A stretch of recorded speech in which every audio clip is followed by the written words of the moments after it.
Hello guys, welcome back to our YouTube channel. എല്ലാവരും എന്ത് പറയുന്നു, സുഖമായിട്ടിരിക്കുകയല്ലേ? ഞങ്ങളും ഇവിടെ അടിപൊളി അടാറായിട്ട് ഇരിക്കുകയാണ്. തലയിൽ ഹെൽമെറ്റ് ഇരിക്കുന്നത് വേറെ ഒന്നും അല്ല കേട്ടോ. ഇപ്പതേ ഇക്കയുടെ വീട്ടിൽ നിന്ന് എൻ്റെ വീട്ടിലേക്ക് വന്ന് കയറിയതേ ഉള്ളൂ. ഞാനും ഇക്കാക്കയും കൂടി കുറച്ച് പരിപാടികളായിട്ട് പോകാൻ വേണ്ടി ഇറങ്ങാൻ വേണ്ടി നിൽക്കാണ്. അപ്പോൾ അതാണ് ഈ കോസ്റ്റ്യൂം ഒന്നും ചേഞ്ച് ചെയ്യാണ്ട് തലേന്ന് രണ്ടുപേരും ഹെൽമെറ്റ് ഒന്നും റിമൂവ് ചെയ്തിട്ടില്ല.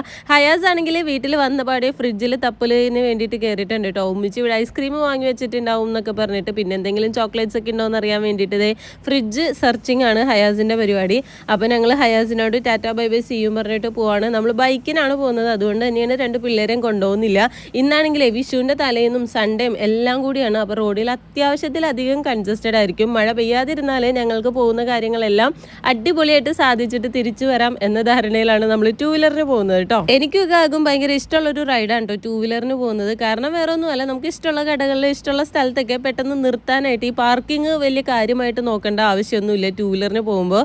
അതുപോലെ തന്നെ വലിയ ട്രാഫിക്കിലൊന്നും പെടാതെ പിള്ളേരെയും കൊണ്ട് പോകാത്ത സമയത്ത് നമുക്ക് വേഗം പോയി കാര്യം സാധിച്ചിട്ട് തിരിച്ചു വരാൻ എപ്പോഴും എനിക്ക് തോന്നിയിട്ടുള്ളത് ഈ ടൂ വീലറിന് പോകുന്നത് തന്നെയാണ് കേട്ടോ. നമ്മൾ പിള്ളേരെ വീട്ടിലാക്കിയിട്ട് പോകുന്നപ്പോൾ തന്നെ ഒരു 6 മണി കഴിഞ്ഞിട്ടുണ്ട് കേട്ടോ. വൈകുന്നേരം സമയമാണ്. പിന്നെ ട്രാഫിക് കൂടി വരും എന്നുള്ള ധാരണയിലാണ് നമ്മൾ വന്നേക്കുന്നത്.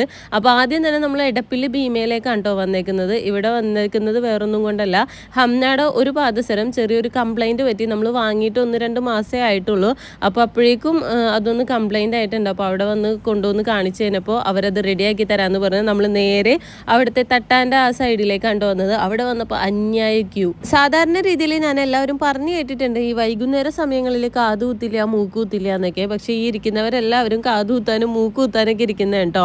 ഒരു ഫോറിൻ ലേഡി എൻ്റെ തൊട്ടാ സൈഡിൽ ഇരിക്കുന്നുണ്ട്. അവരൊക്കെ ഈ മൂക്കുകുത്താൻ വേണ്ടിയിട്ട് ഇരിക്കുന്നതാണ്. അങ്ങനെ അവരുടെ എല്ലാവരുടെയും കാര്യങ്ങളെല്ലാം കഴിഞ്ഞ് കഴിഞ്ഞപ്പോൾ നമ്മളുടെ ടേണായി. അപ്പോൾ ഈ ഒരു നമ്മുടെ പാദസരത്തിൻ്റെ ഹംനാടെ പാദസരത്തിൻ്റെ ആ ഒരു കൊളുത്തിൻ്റെ ആ സൈഡിൽ സോൾഡറിങ് അവർ പിടിച്ചിട്ടുണ്ടായിരുന്നില്ല എന്നാണ് പറഞ്ഞത്. അതാണ് കംപ്ലൈൻറ്റ് വന്നതെന്നാണ് പറഞ്ഞത്. ഈ കാന്താരി പെണ്ണുണ്ടല്ലോ, ഇതിന് ഇവിടെ വെച്ച് കിട്ടിയതാണ് കേട്ടോ. എൻ്റെ പൊന്നി അന്യായ കാന്താരിയാണ്. എനിക്കൊക്കെ ജസ്റ്റ് ഒന്ന് ഇങ്ങനെ ഒന്ന് ടച്ച് ചെയ്തുള്ളൂ. അപ്പോഴേക്കും പുള്ളിക്കാരിയുടെ അമ്മേനോട് പറയാണ്, അമ്മയെ എൻ്റെ കൈ മുറിഞ്ഞ് പൊട്ടി എന്നൊക്കെയാണ് പറയണത്. എൻ്റെ പൊന്നെ നല്ല രസമായിരുന്നു കേട്ടോ. എന്തായാലും ഒരു കാന്താരി കിടക്കാച്ച പെൺകുട്ടി. അങ്ങനെ കുറച്ച് നേരം അവളുണ്ടായിരുന്നു കേട്ടോ. എനിക്ക് അവിടെ വെച്ച് സമയം പോകാനായിട്ട്. ഫൈനലി നമ്മളെ സംഭവമൊക്കെ ചെയ്തത് കയ്യിലേക്ക് കിട്ടിയിട്ടുണ്ട്. പാദസരം കയ്യിലേക്ക് തന്നപ്പോൾ തന്നെ വീണ്ടും റീചെക്കിങ് അടുത്താണ്. അപ്പോൾ കൊളുത്തൊക്കെ ഒന്നും കൂടിയൊക്കെ ഇട്ട് നോക്കി എല്ലാം സെറ്റാണെന്നൊക്കെ ഉറപ്പ് വരുത്തിയിട്ടാണോ പോണത്. കാരണം ഇനി വീട്ടിൽ ചെന്നിട്ട് വീണ്ടും ഇത് കംപ്ലൈൻ്റ് ആയെന്ന് പറഞ്ഞ് കൊണ്ടെടുക്കാൻ പറ്റില്ലല്ലോ. മാത്രമല്ല ഇത് നമ്മൾ ഡെയിലി വെയർ ആയിട്ട് അവൾക്ക് യൂസ് ചെയ്യുന്ന സംഭവമാണ്. ഇപ്പോൾ സ്വർണ്ണത്തിൻ്റെ വില വെച്ചിട്ട് നമുക്കിതിപ്പോൾ നശിപ്പിച്ച് കളയാനായിട്ടും പറ്റില്ലല്ലോ. അത്രയും കെയർഫുള്ളായിട്ടാണ് നമ്മൾ നോക്കണത്. അങ്ങനെ നമ്മുടെ ഭീമയിലെ കലാപരിപാടികളെല്ലാം കഴിഞ്ഞിട്ട് തിരിച്ചിറങ്ങാണ്. ഇനി നമ്മൾ നേരെ പോണത് ലുലുവിലേക്കാണ് കേട്ടോ. വിഷുവിൻ്റെ തലേ ദിവസം ആയതുകൊണ്ട് തന്നെ ലുലുവിലെ അവസ്ഥ ഏറെക്കുറെ അറിയാൻ പറ്റുമല്ലോ. നമുക്ക് വളരെ സെലക്റ്റഡ് ആയിട്ടുള്ള 1-2 ഐറ്റംസ് വാങ്ങിക്കാനുണ്ട്. അപ്പോൾ ആ ഒരു ഉദ്ദേശത്തിൽ മാത്രമാണ് പോണത്. നമുക്ക് ഓവറായിട്ട് സാധനങ്ങൾ എന്തായാലും വാങ്ങിക്കാൻ പറ്റില്ല, കാരണം ഞങ്ങൾ ടൂ വീലറിലാണ്. അതുകൊണ്ട് ഈ കാക്ക ഭയങ്കര ഹാപ്പിയാണ് കേട്ടോ ഇന്ന് ലുലുവിലേക്ക് കയറാനായിട്ട്. അങ്ങോട്ട് കയറിയപ്പോൾ തന്നെ നോർമലി നമ്മൾ പോകുന്ന വഴിയിലേക്കൊന്നും നമ്മളുടെ വണ്ടി വിട്ടില്ല കേട്ടോ. അവരിങ്ങനെ വളച്ച് പുളച്ച് വേറെ വഴികളിലൂടെയൊക്കെയാണ് നമ്മൾ വിട്ടത്. എന്തായാലും ബൈക്കിന് നമ്മൾ പൊതുവേ ലുലുവിൽ വന്നതായിട്ട് എനിക്ക് വലിയ ഓർമ്മയൊന്നുമില്ല. നമ്മൾ അത് കാരണം ബൈക്കിൻ്റെ പാർക്കിംഗ് ഏരിയയിലേക്ക് അങ്ങനെ വന്നിട്ടില്ല എന്ന് തന്നെ തോന്നുന്നു കേട്ടോ.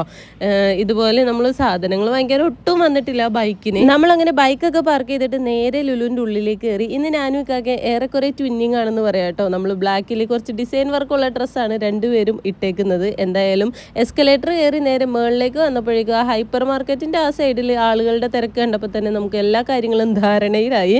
ഇന്ന് ഏകദേശം എങ്ങനെ കാര്യങ്ങൾ പോകും എന്നുള്ളത്, നമ്മുടെ പർച്ചേസിങ്ങിന് എത്ര ടൈം എടുക്കും എന്നൊക്കെ ഉള്ളൊരു ധാരണ കിട്ടി. ഇക്കാക്ക വാഷ്റൂമിലൊക്കെ പോയി വന്ന് നേരെ നമ്മൾ ലുലുവിൻ്റെ അകത്തേക്ക് കയറി. വലിയ ട്രോളി എടുത്തപ്പോൾ ഇക്കാക്ക പറഞ്ഞു അതിൻ്റെ ഒരു ആവശ്യമില്ല, നമ്മൾ അതിന് മാത്രം സാധനങ്ങൾ പർച്ചേസ് ചെയ്യുന്നില്ല.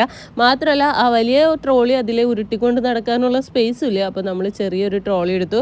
ആദ്യം തന്നെ ഞാൻ വാഷിംഗ് മെഷീനിലേക്ക് യൂസ് ചെയ്യുന്ന ലിക്വിഡ് എടുത്തു, പിന്നെ കുളിക്കുന്ന സോപ്പ് എടുത്തു. സ്ഥിരം നമ്മളിപ്പോൾ വാങ്ങിക്കുന്നത് ഇമ്പീരിയൽ ലെതർ ആയിരുന്നു കേട്ടോ, പക്ഷേ അത് അവിടെ ഉണ്ടായിരുന്നില്ല. പിന്നെ വിവല് തന്നെ യൂസ് ചെയ്തു, വിവല് തന്നെ എടുത്തു.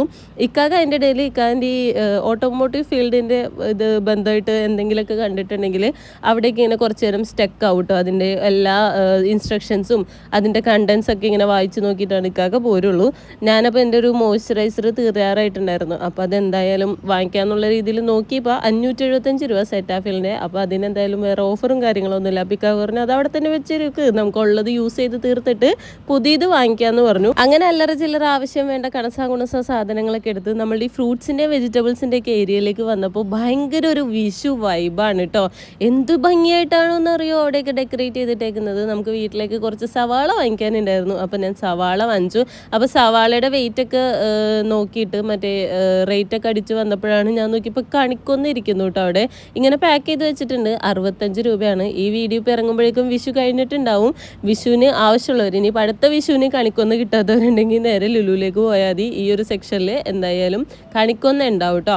പിന്നെ നമ്മൾ ഫുഡ് എന്തെങ്കിലും പാഴ്സൽ വാങ്ങിക്കാന്ന് ഓർത്ത് അവിടെ നോക്കിയപ്പോൾ അവിടെ അന്യായ തിരക്ക്. എന്തായാലും ഈ അടുത്തൊന്നും അത് കിട്ടി നമ്മൾ ബില്ലടിച്ച് ഇറങ്ങില്ല എന്ന് മനസ്സിലായപ്പോൾ അവിടെ നിന്ന് ഫുഡ് വാങ്ങിക്കുന്ന കാര്യം നമ്മൾ ക്യാൻസൽ ചെയ്തു.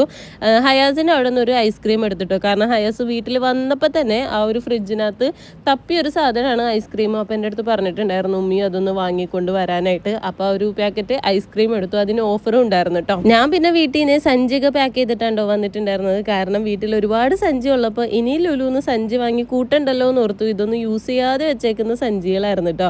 അപ്പോൾ ഞാൻ അങ്ങനെ സഞ്ചിയൊക്കെ കൊണ്ടുവന്ന് അതിൽ നമ്മളുടെ സാധന സാമഗ്രികളെല്ലാം നിറച്ച് നേരെ വീട്ടിലേക്ക് വിട്ടു കേട്ടോ. പിന്നെയുള്ള വീഡിയോ എടുക്കാൻ പറ്റിയില്ല. കാരണം ഞങ്ങൾ ബൈക്കിന് വന്നതുകൊണ്ട് സാധനങ്ങൾ വെക്കലും വീഡിയോ എടുക്കലും എല്ലാം കൂടി ആകുമ്പോൾ ചിലപ്പോൾ എൻ്റെ ഫോൺ പുറത്തേക്ക് പോകാൻ സാധ്യതയുണ്ട്. വരുന്ന വഴി നമ്മൾ സൂഫി മന്തിന്ന് അൽഫാം മന്തി വാങ്ങിയിട്ടാണ് കേട്ടോ വന്നത്. ഹാഫ് അൽഫാം മന്തിയാണ് വാങ്ങിയിട്ടുണ്ടായിരുന്നത്. കാരണം ഞങ്ങൾക്ക് എല്ലാവർക്കും കൂടി ഇത് തന്നെ ധാരാളമാണ്. എന്നിട്ടും റൈസ് കുറച്ച് ബാലൻസ് വന്നിട്ടുണ്ടായിരുന്നു. പിന്നെ നമ്മളുടെ വീട്ടിൽ സ്ഥിരമായി വരുന്ന പൂച്ചകളുള്ളതുകൊണ്ട് അവർക്ക് കുറച്ച് അതിൽ നിന്ന് കൊടുത്തിട്ട് ആ ഒരു ബാലൻസ് നമ്മൾ അവിടെ അങ്ങോട്ട് നികത്തിട്ടോ. എൻ്റെ ഉമ്മിച്ചിക്ക് മയണൈസ് തീരെ താല്പര്യമില്ല. നിങ്ങളുടെ വീട്ടിലെ അങ്ങനെയുള്ള ഉമ്മിമാരുണ്ടെങ്കിൽ തീർച്ചയായിട്ടും കമൻറ്റ് ചെയ്യണം. അതുപോലെ തന്നെ കുഴിമന്തിയുടെ വൈറ്റ് കളർ വരുന്ന ചിക്കൻ അതൊന്നും എൻ്റെ ഉമ്മിച്ചിക്ക് ഇഷ്ടമല്ല കേട്ടോ. അതാണ് നമ്മൾ ഇപ്രാവശ്യം അൽഫാം മന്തി വാങ്ങിച്ചത്. അൽഫാം മന്തി ഇങ്ങനെ കരിമുര കുറേ മസാല അങ്ങനെയൊക്കെയുള്ള സംഭവങ്ങളോടാണ് എൻ്റെ ഉമ്മിച്ചിക്ക് കൂടുതൽ താല്പര്യം. അപ്പോൾ നമ്മൾ ആ ഒരു കണക്കിനാണ് സാധനങ്ങൾ വാങ്ങിയത്. പെരി പെരി അൽഫാം മന്തി ആയിരുന്നത് തോന്നുന്നു. എന്തായാലും സൂഫി മന്തിയിൽ അൽഫാം മന്തി കുഴിമന്തിയൊക്കെ കഴിച്ചവർക്ക് അറിയാം അവിടുത്തെ ആ ഒരു ടേസ്റ്റ് എന്തായാലും അടിപൊളിയായിരുന്നു. നമ്മുടെ മയണൈസിൻ്റെ കൺസിസ്റ്റൻസിയൊക്കെ സൂപ്പറായിരുന്നു കേട്ടോ. വൈകിട്ട് വേറെ ചായയും കടിയൊന്നും ഞങ്ങൾ ആരും കഴിച്ചിട്ടുണ്ടായിരുന്നില്ല. അതുകൊണ്ട് തന്നെ വയറ് നല്ലോണം വിശക്കുന്നുണ്ടായിരുന്നു. വന്ന് ഡ്രസ്സ് പോലും മാറ്റാൻ നിന്നില്ല കേട്ടോ. നേരെ ഫുഡ് കഴിക്കാനാണ് ആദ്യം തന്നെ ഇരുന്നത്. കൊണ്ടുവന്ന സംഭവങ്ങളെല്ലാം സെർവ് ചെയ്ത് ഞങ്ങൾ എല്ലാവരും കൂടി ഫുഡ് കഴിക്കാനായിട്ട് ഇരിക്കുകയാണ് കേട്ടോ. അങ്ങനെ മന്തിയൊക്കെ കഴിച്ച് കഴിഞ്ഞപ്പോഴേക്കും ഹയാസിന് വാങ്ങിയ ഐസ്ക്രീമാണ് അടുത്ത ടേണിലേക്ക് വന്നത്. ഐസ്ക്രീം എടുത്തു. ഉമ്മിച്ചിക്ക് ഇപ്പോൾ വേണ്ടാന്ന് പറഞ്ഞു. അപ്പോൾ ഞങ്ങൾ 3 പേർക്കും വേണ്ടിയിട്ട് ഓരോ ബൗളിലും ഐസ്ക്രീമൊക്കെ എടുത്തു. ബാക്കി വന്ന ഐസ്ക്രീം ഫ്രീസറിൽ കൊണ്ടുപോയി വെക്കുന്നതിന് മുന്നേ ഞങ്ങൾ ഇതിരുന്ന് കഴിക്കാൻ തുടങ്ങി കേട്ടോ. എൻ്റെ ഒരു അവസ്ഥയെ അത്രയും വിശന്ന് വലനാണ് വന്നത്. പിന്നെ അത് ഇക്കാക്ക് തിരിച്ച് വീട്ടിലേക്ക് പോവാണ്. ഞാനും പിള്ളേരും ഇന്നിവിടെ സ്റ്റേ ആണ്. ഞങ്ങൾ നാളെ രാത്രിയാണ് ഇനി തിരിച്ച് ഇവിടെ നിന്ന് പോകുന്നുള്ളൂ. അപ്പോൾ അതേ ഹംനക്ക് tata bye bye see you ഒക്കെ അബ്ബ പറയുന്നുണ്ട്. ഹംനയാണെങ്കിൽ അബ്ബയുടെ കൂടെ പോകാൻ വേണ്ടിയിട്ട് നടക്കാം. അങ്ങനെ ഇക്കാക്കാനെയും വീട്ടിൽ നിന്ന് പറഞ്ഞു വിട്ടിട്ട് ഞാനും പിള്ളേരും കൂടി പോയി കിടന്ന് ഉറങ്ങാൻ പോവാണ്. നല്ല തണുത്ത കാലാവസ്ഥയാണ്. അപ്പോൾ നമുക്ക് അടുത്ത വീഡിയോയിൽ കാണാം. വീഡിയോ ഇഷ്ടമായാലും തീർച്ചയായും ചാനൽ സബ്സ്ക്രൈബ് ചെയ്ത് സപ്പോർട്ട് ചെയ്യുക. അഭിപ്രായം കമൻറ്റ് ചെയ്യുക. ടാറ്റ.